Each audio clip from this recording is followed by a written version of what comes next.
This is not about inspirational quotes you can read in a books. Books are for that.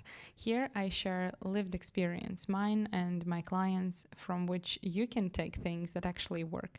And this one is 100% real. I know so many people face this, woman, man, young and older, so I will share my perspective. The story begins with Agate, my baby daughter. She was 3 months old when I just broke down.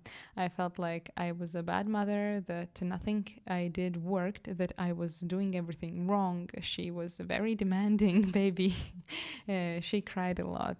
She was not hitting developmental milestones, did everything later. She slept happily in a starfish position until she was 4 months old, while I was stressed, developing projects in parallel without help, being a present mother, and doing every possible exercise from the baby course almost every day. And Agatha could not have cared less. But I was the one breaking down during the evening crying episodes, because during the day I already felt like I was doing, and nothing was changing, that I was ineffective, and that my ineffectiveness was hurting my daughter, who was directly dependent on me. It was painful for me, probably for her too. I held her in my arms. We sat on a fitness ball. I rocked her because I knew that rocking helps build neural connections. So we did it a lot.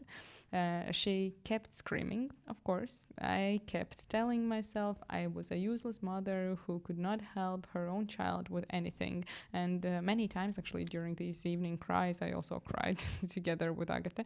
And then, in the middle of this self destruction marathon, something shifted.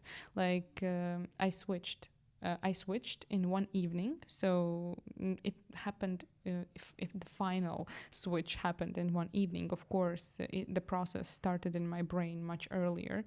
But I changed my perspective from I am a bad mother to if this child came to me, then I am strong enough to be her best mother, and I specifically am capable of bringing her into this world.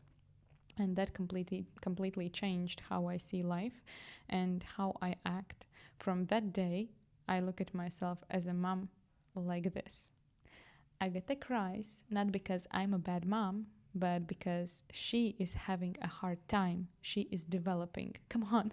She knows left and right. At 1 year and 4 months, she learns 2-3 words a day.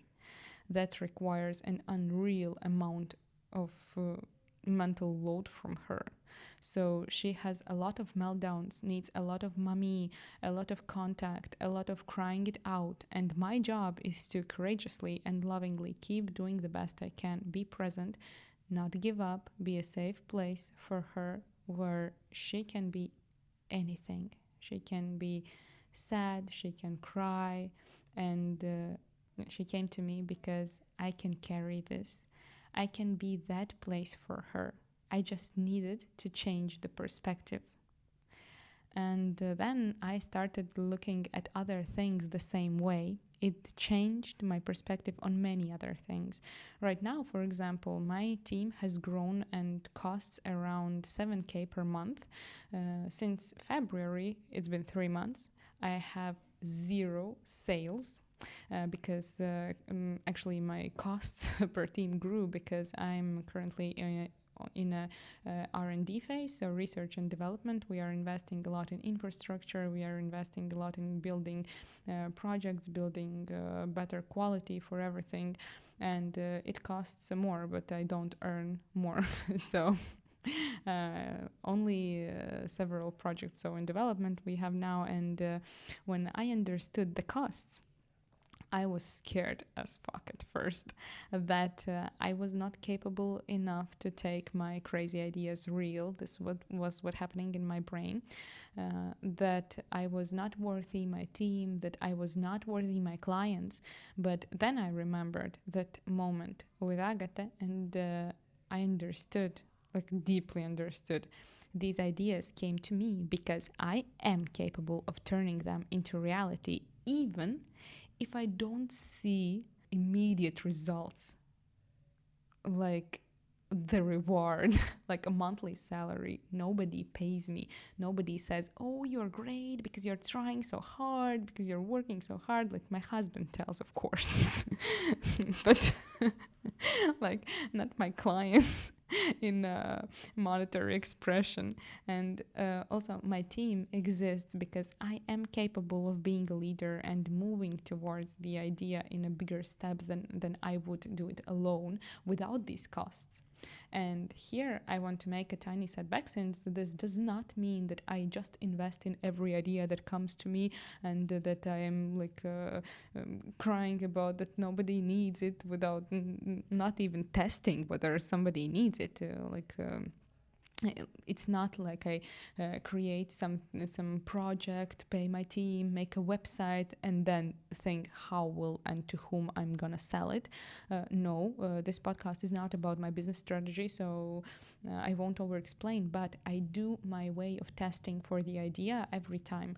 When I grew my astrology account to money making project, I first tested whether this is worth living for me, whether people need it, and when I saw a demand that could cover my costs, I invested in websites, etc., etc. Taking action when idea comes is mandatory. I stand for it like strongly.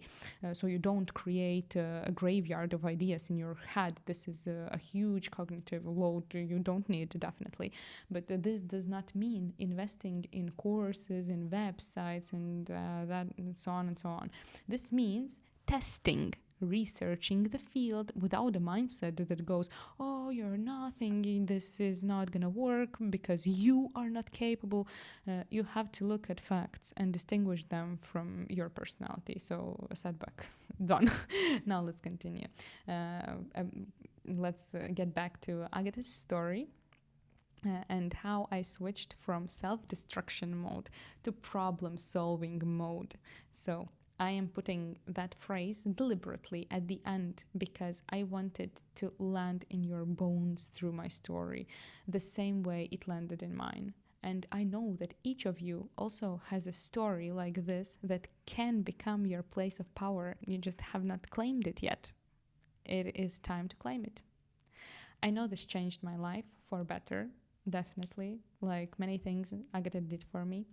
Maybe it will change yours too. If this lands in your head and in your reality, like project, idea, a baby, you are ready for it. You are the one for it, not someone else you're comparing yourself to.